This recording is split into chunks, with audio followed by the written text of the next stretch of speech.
Afin de vous connecter à BCDUI pour effectuer vos recherches auprès des différentes sources authentiques auxquelles vous êtes autorisé, il vous suffit de taper l'URL de l'application qui vous sera fournie ou d'utiliser un raccourci que vous aurez préalablement enregistré dans votre navigateur.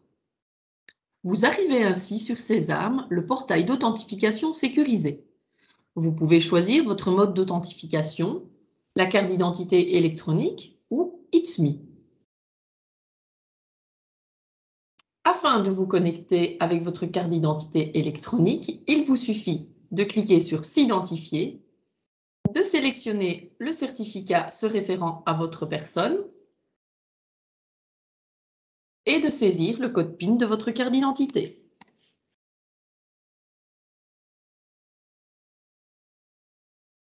Une fois votre authentification réussie, vous arrivez sur la page d'accueil de BCDUI sur laquelle se trouve votre historique de recherche.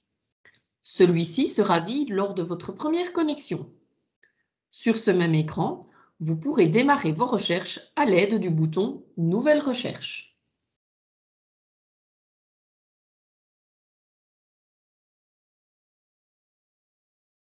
Parmi les recherches les plus courantes au sein de BCDUI, on retrouve la recherche d'une personne physique. Sur la page d'accueil, une fois le bouton « Nouvelle recherche » cliqué, vous arrivez sur l'écran « Cadre de la nouvelle recherche ». Cet écran sera le point d'entrée principal d'une recherche. Plusieurs champs doivent être complétés.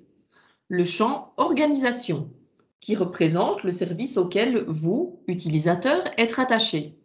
Si vous faites partie de plusieurs organisations, vous devrez choisir celle pour laquelle vous souhaitez effectuer une recherche. Si vous appartenez à une seule organisation, ce qui sera le cas la plupart du temps, l'organisation sera complétée par défaut.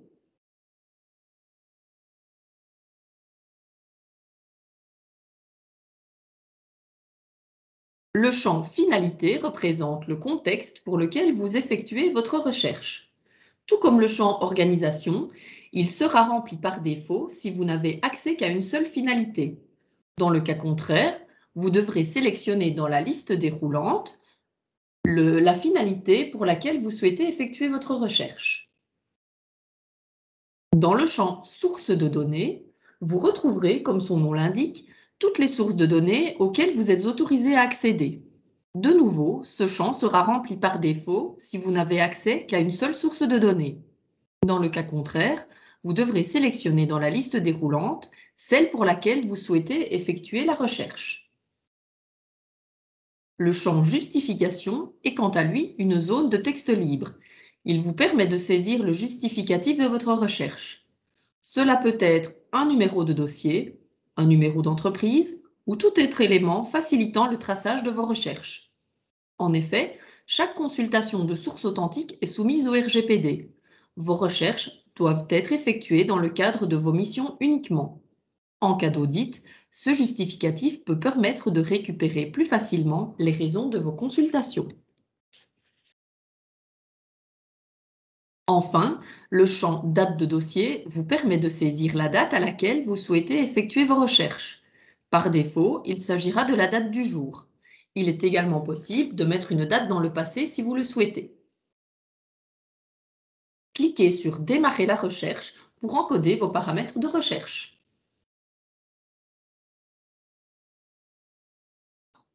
En fonction de vos autorisations, plusieurs onglets s'affichent. Ceux-ci correspondent aux différents types de recherches que vous pouvez effectuer. Une recherche par adresse, une recherche par nom ou encore une recherche par numéro national. Commençons par la recherche par adresse. Les astérisques rouges vous indiquent les critères obligatoires. Prenons cet exemple.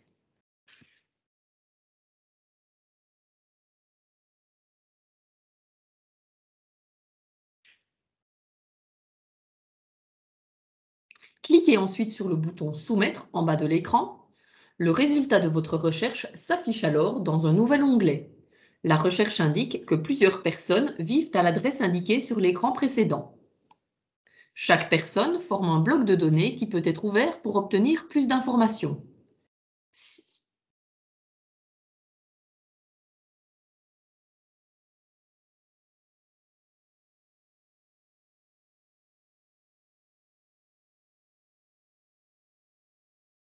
Si vous retournez sur l'onglet Opérations, vous pourrez lancer les autres types de recherche de personnes physiques. Une recherche par nom, par exemple. Pour cette recherche, 2 critères sont obligatoires, le nom et la date de naissance. Les autres sont facultatifs. Cependant, les autres champs peuvent vous aider à améliorer la recherche si la recherche porte sur un nom courant comme Dupont, par exemple. Cliquez ensuite sur le bouton Soumettre en bas de l'écran. La personne retrouvée forme un bloc de données qui peut être ouvert pour obtenir plus d'informations. Si vous faites une recherche avec une date de naissance incomplète ou inconnue, voici comment compléter les champs requis. Par exemple, vous ne connaissez absolument pas la date de naissance de la personne, mais vous avez une estimation de son âge. Vous ne remplissez donc que l'année, par exemple, sans compléter les mois, et indiquez une incertitude de naissance sur la date de naissance de 5 ans, par exemple. Cliquez ensuite sur le bouton Soumettre. Plusieurs personnes sont retrouvées. Il vous suffit de cliquer sur la personne correspondante à votre recherche pour avoir les informations qui la concernent.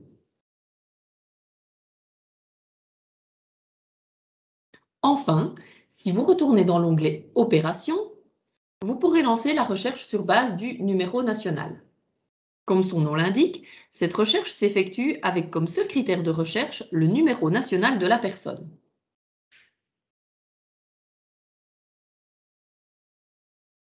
Cliquez ensuite sur le bouton Soumettre en bas de l'écran.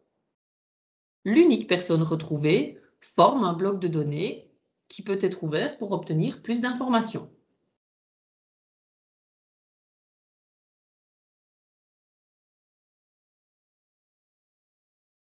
D'autres données issues du registre national auxquelles vous pourrez avoir accès via BCDUI sont les données de filiation.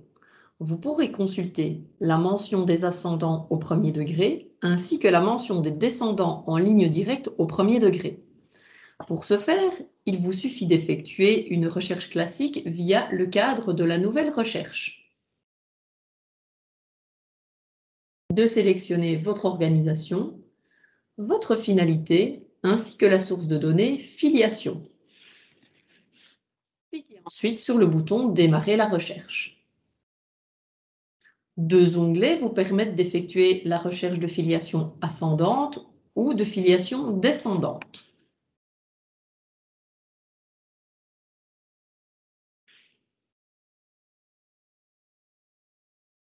Vous pouvez également inclure l'indication de décès des personnes de la filiation.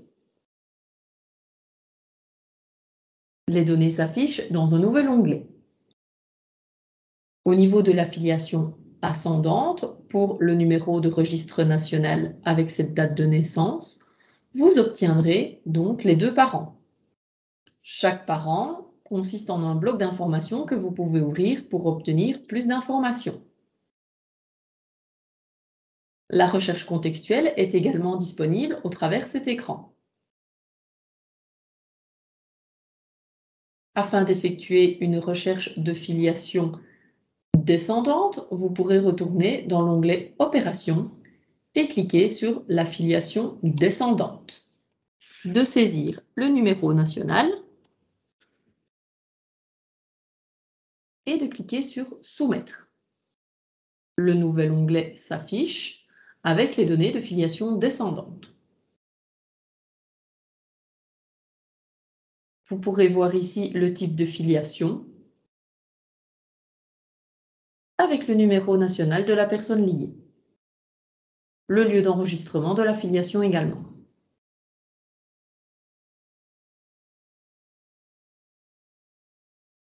Un autre service largement utilisé est le service permettant de consulter la composition de ménage d'une personne. 2 possibilités sont disponibles dans BCDUI pour y accéder. Tout d'abord, via une recherche classique et via une recherche contextuelle. Celle-ci vous sera présentée ultérieurement. La recherche classique se fait via l'écran cadre de la nouvelle recherche, en sélectionnant une organisation, une finalité une source de données, composition de ménage et enfin une justification. Cliquez sur Démarrer la recherche pour encoder vos paramètres de recherche.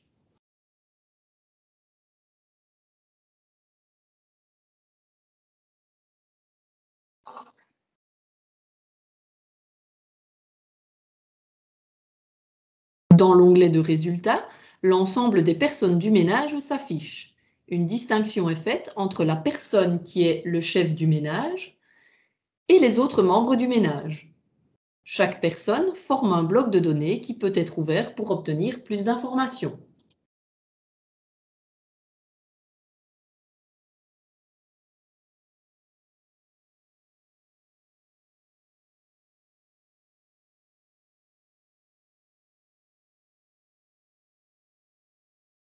Le service suivant exposé dans BSéduit est le service avertissement extrait drôle, permettant de consulter les revenus des personnes. Au travers du cadre de la nouvelle recherche, il vous suffit de saisir vos paramètres et de cliquer sur Démarrer la recherche. Prenons par exemple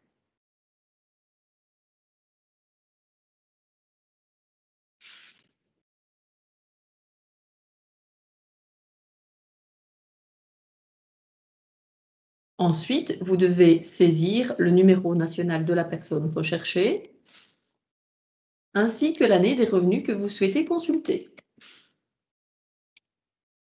Cliquez ensuite sur le bouton Soumettre. Dans l'écran de résultats, les données affichées reprennent la personne pour laquelle la recherche est effectuée avec son statut, déclarant ou codéclarant. S'il s'agit d'une déclaration commune, la personne liée sera affichée également avec son statut. S'il s'agit d'une déclaration individuelle, il n'y aura donc pas de personne liée affichée. Vous obtenez également les différentes rubriques, codes pour lesquels vous êtes autorisé. Les montants sont affichés en eurocents. L'écran principal n'affiche que les données pour la personne recherchée. En cas de déclaration commune, si vous souhaitez afficher les montants de la personne liée, vous devez passer par une recherche contextuelle. Celle-ci est représentée par une liste déroulante en dessous du numéro de registre national de la personne. Les recherches contextuelles peuvent se faire pour chaque source de données auquel vous êtes autorisé. Par exemple, au départ de votre résultat d'avertissement extrait drôle, vous pourrez aller vérifier les données signalétiques de la personne, la composition de ménage ou encore l'historique des adresses. Vous cliquez ensuite sur le bouton Rechercher. Chaque recherche contextuelle s'ouvre également dans un nouvel onglet. Dans cet écran, vous retrouverez par exemple les données signalétiques de la personne. Vous pourrez retourner dans l'onglet précédent et pour la personne liée, éventuellement, aller vérifier les données d'avertissement extrait drôle. Dans ce nouvel onglet, le numéro national sera pré-rempli. Il vous suffit de compléter les autres champs obligatoires si besoin et de cliquer sur le bouton Soumettre. Vous obtiendrez ainsi les données avertissement extrait drôle de la personne liée à la personne principale.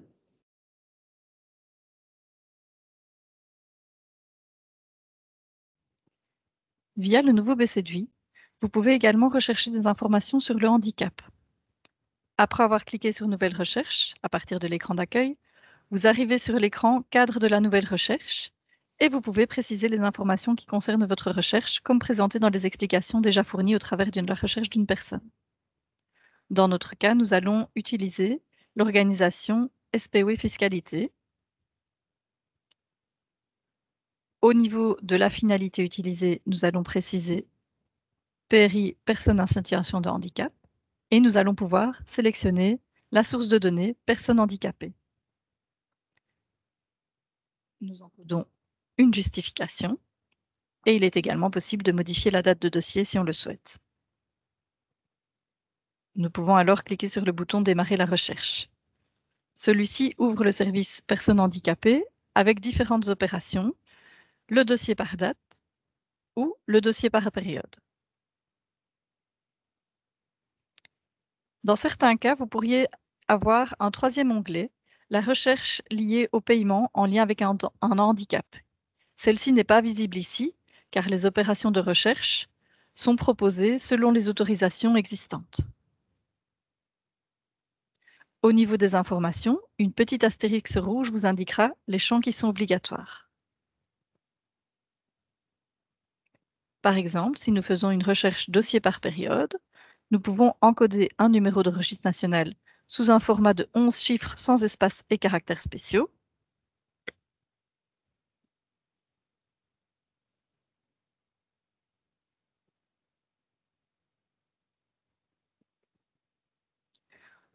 On peut alors préciser la source de données à consulter. C'est une information obligatoire qui nécessite de sélectionner au moins une valeur. La reconnaissance du handicap est en effet alimentée par plusieurs fournisseurs depuis la régionalisation de cette compétence. Si votre public concerne les Wallons, les sources associées sont principalement l'AVIC pour la reconnaissance des enfants en région wallonne et le NICSIN pour la reconnaissance des plus de 65 ans en Wallonie par les organismes assureurs wallons.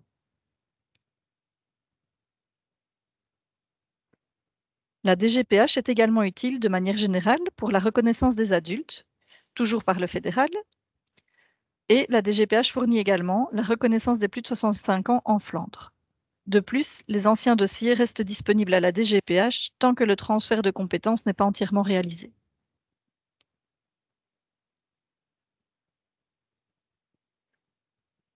La période de référence est également obligatoire. Vous pouvez sélectionner des valeurs sur base d'un calendrier.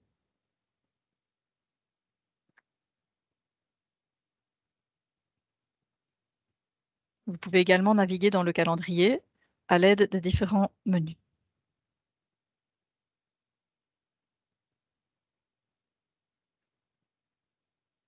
Il est ici nécessaire de préciser une date de début ainsi qu'une date de fin. Dans le cas où vous encodez un numéro de registre national ou un numéro NIS et une période mais que vous ne précisez pas le fournisseur, si vous soumettez la requête, vous aurez un message d'erreur qui vous indique que la requête n'a pas précisé de source authentique. Pour fermer le message d'erreur, il vous suffit de cliquer sur la petite flèche. Vous pouvez alors ici corriger l'information et préciser une source de données. Nous allons ici prendre la DGPH et la VIC.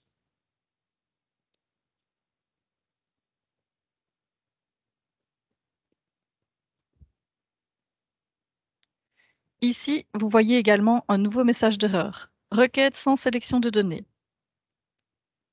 En effet, le service a également une autre information obligatoire à préciser, qui sont les parties de dossier souhaitées, avec au moins une des parties de dossier qui doit être sélectionnée. Vous voyez donc que dans le cas où vous oubliez d'envoyer cette information, vous obtenez un message d'erreur. Vous devez donc préciser l'une ou l'autre des parties de dossier qu'on souhaite consulter. Attention que selon les autorisations, vous pourriez n'avoir accès qu'à certaines parties. On peut par exemple sélectionner la reconnaissance de handicap et le statut de la demande. Nous avons donc bien ici toutes les informations obligatoires qui sont précisées et nous pouvons alors lancer la recherche. Le résultat de votre recherche s'affiche alors dans un nouvel onglet. Une partie reprend la signalétique de la personne concernée et une flèche vous permet de visualiser plus d'informations sur la personne. Une deuxième partie de la réponse reprend les informations du dossier dans lequel on peut voir le fournisseur. Dans ce cas-ci, il s'agit de la DGPH. En cliquant sur la flèche, on peut alors consulter les différentes informations du dossier pour lesquelles on a demandé à avoir accès aux parties. On voit ici le statut du dossier qui comprend la législation et l'état du dossier. On voit ensuite la partie sur la reconnaissance avec la date de début de reconnaissance.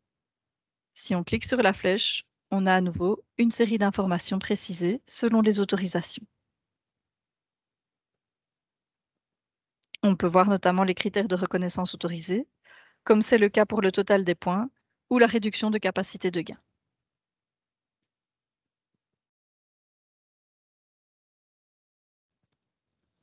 Des recherches sont également possibles pour retrouver des informations sur les dossiers d'allocation familiale. Après avoir cliqué sur Nouvelle recherche à partir de l'écran d'accueil, vous arrivez sur l'écran Cadre de la nouvelle recherche. Vous pouvez préciser les informations qui concernent votre recherche comme présentées dans les explications précédentes fournies au travers de la recherche personne. Dans notre cas, nous allons prendre l'organisation Société Wallonne du logement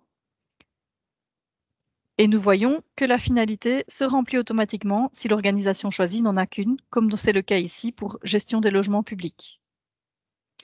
On peut alors sélectionner la source de données. Dans notre cas, nous allons prendre allocation familiale et encoder un justificatif. Il est également possible de préciser une date de début de dossier. Le bouton Démarrer la recherche est alors actif et nous pouvons lancer la recherche. Nous arrivons sur les onglets pour les opérations. Dans le cadre des allocations familiales, un seul onglet est présent sous dossier d'allocation familiale. Les différentes astérix rouges vous indiquent alors les champs obligatoires. Au niveau du NRN Nice, il s'agit d'un numéro de registre national ou d'un numéro d'identité de sécurité sociale sous un format de 11 chiffres sans espace ou caractères spéciaux. Le numéro peut être celui d'un allocataire ou d'un enfant pour lequel des allocations sont perçues.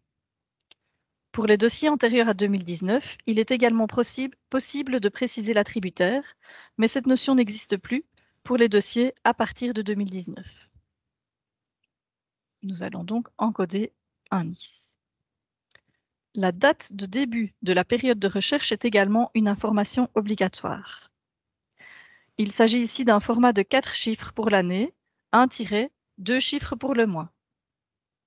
La date de fin de période n'est par contre pas obligatoire. On ne la précise pas pour une période ouverte pour laquelle on souhaite rechercher les informations. Elle peut cependant être précisée sous le même format que la date de début.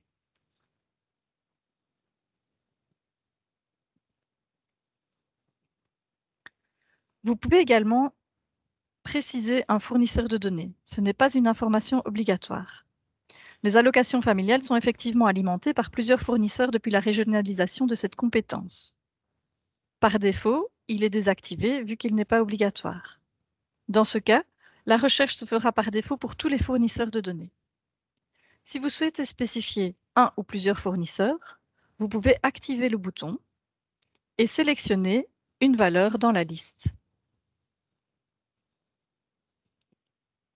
Vous devez alors, une fois que le bouton est activé, préciser au moins un fournisseur.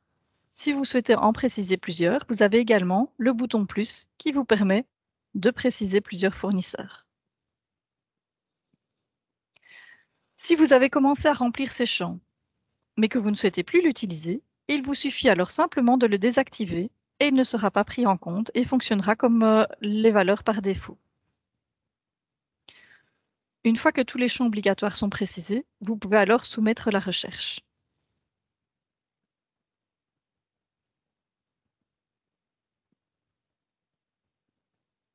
Vous aurez alors une information sur la réussite de l'appel et en dessous les informations obtenues pour les différents fournisseurs sous forme de blocs.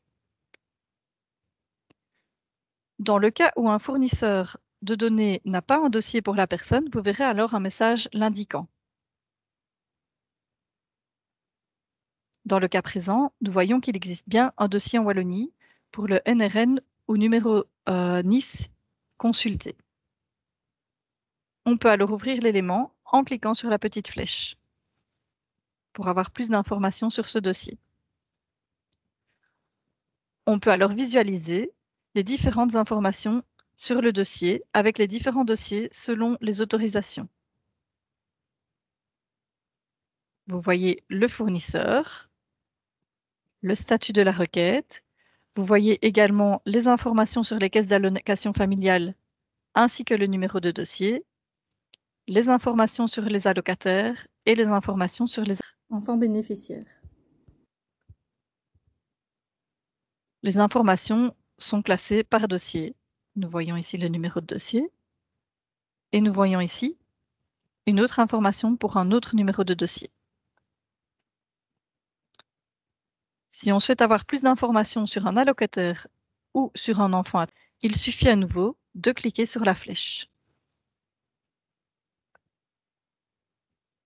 On peut alors voir les informations sur l'allocataire et sur les périodes de paiement consultées. À nouveau, en ouvrant le menu sur le paiement, on peut également voir la description sur ces informations de paiement, avec la période concernée et le type de paiement.